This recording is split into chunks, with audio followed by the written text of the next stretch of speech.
My eyes water, not because I miss you. It's because my eyes get dry looking at pictures that make me miss you.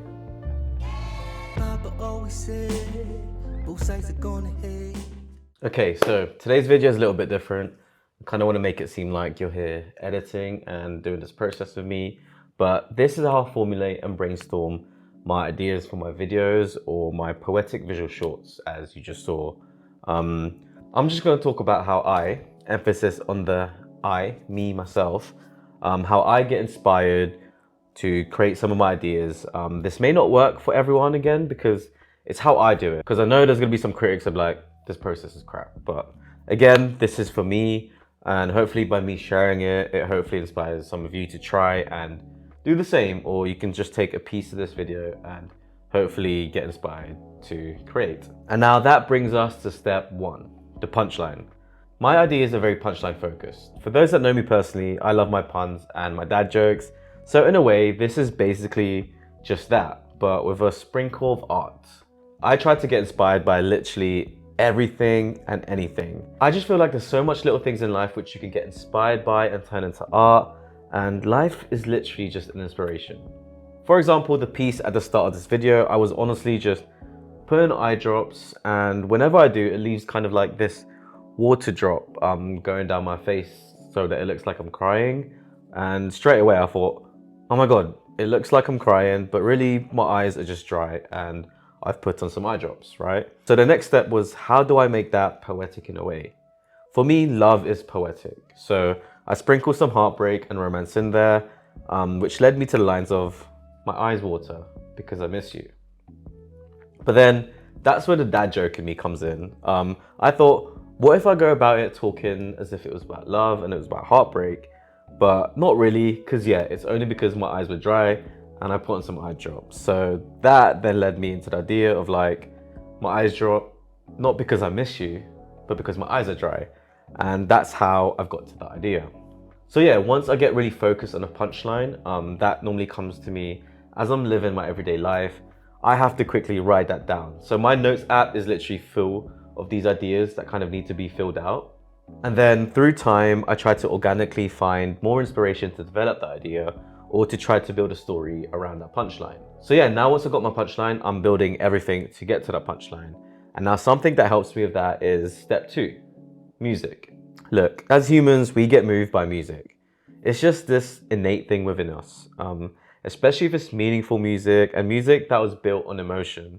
Songs themselves are poems, so I'm essentially listening to these poems made by other people, and that helped me get inspired to basically create my own. Either whether it's my own poem or visual or just from a vlog idea, that's how I get inspired. Now for finding music, I don't really set aside some time to find the right song.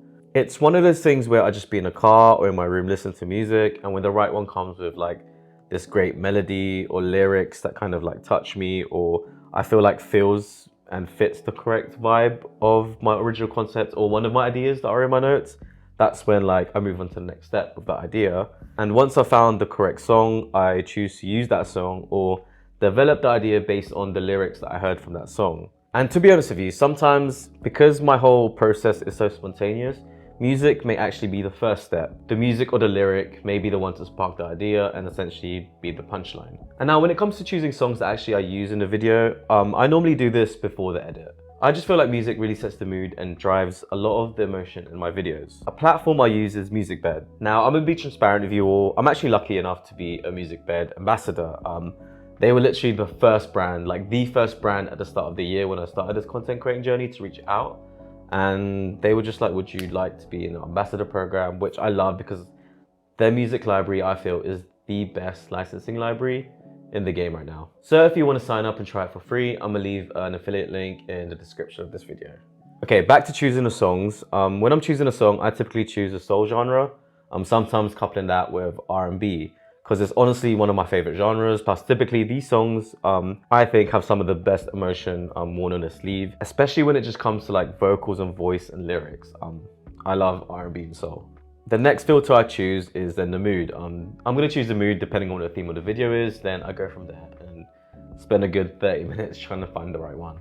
And once I have the song that I want to use, that's basically all my inspiration. That's like 90% of my inspiration process. And I basically now have what I need to start filming and basically editing. Which brings us to step 3, which is visuals. I know it may be surprising, but for me, visuals is the last thing on my list.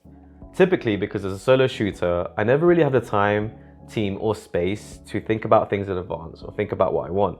So I've kind of always been used to making use of what I have and where I am. Like right now, for example, I'm staying in this hotel for the weekend and I'm literally shooting this and trying to come up with the visuals based on what I have available in this room. So yeah, that's why visuals for me come after the idea and the music choice.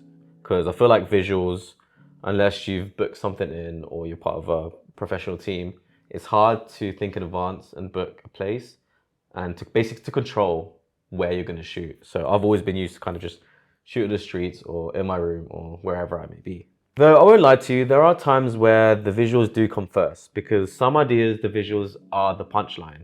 So if I have a shot in mind, like let's say I know I wanted that shot with a projector and smoke behind me, that's going to come first. But essentially the visuals are the punchline, and that's why punchline for me still comes first. So if I do know what kind of shot I do want and that's going to be the hero shot, then I'll work around that and either come up with a vocal punchline with it, or I try to see how I get to basically that scene. Visual inspiration wise, I'm a big fan of symmetry. A lot of people say my stuff is kind of like Wes Anderson, which I'm not surprised because Wes Anderson is a person who's also uses a lot of symmetry in his films. So I'm always just trying to envision symmetrical shots, and since naturally symmetry is very pleasing to the eye, it's going to be appealing when people watch your film or movie.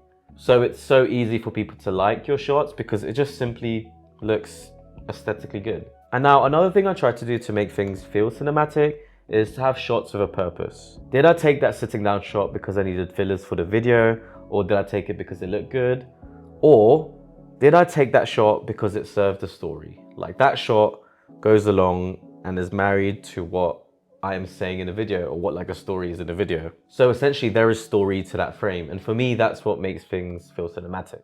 Like emphasis on the feel part, because I was feeling something when I took that shot and I felt that that shot was needed for the story. So naturally, whoever's watching that scene, they'd also feel something. You feel me? Another thing I use for inspiration when it comes to visuals is existing films. Now, the service I usually use is ShotDeck. Here I just search what kind of shot I want or describe the shot that I want. I can even filter by time or focal length or color. And then ShotDeck returns me some high quality frames from a massive amount of films because they have this huge library, which is really high quality as well. So I'm not short in inspiration when I'm searching that site. But yeah, this honestly changes the game for me because like I mentioned earlier, I'm never really pre-planning my shots. So trying to see stuff visually to help me pre-plan is amazing. So yeah, ShotDeck, I definitely recommend. And like, that's basically step 3. That's basically how I get my visual inspiration and develop the idea. Now, once I have all that, that's when I start to shoot. That's when I edit and create. And now I say create as part of shooting and editing because the majority of the time I'm actually amending the idea or the script as I'm editing.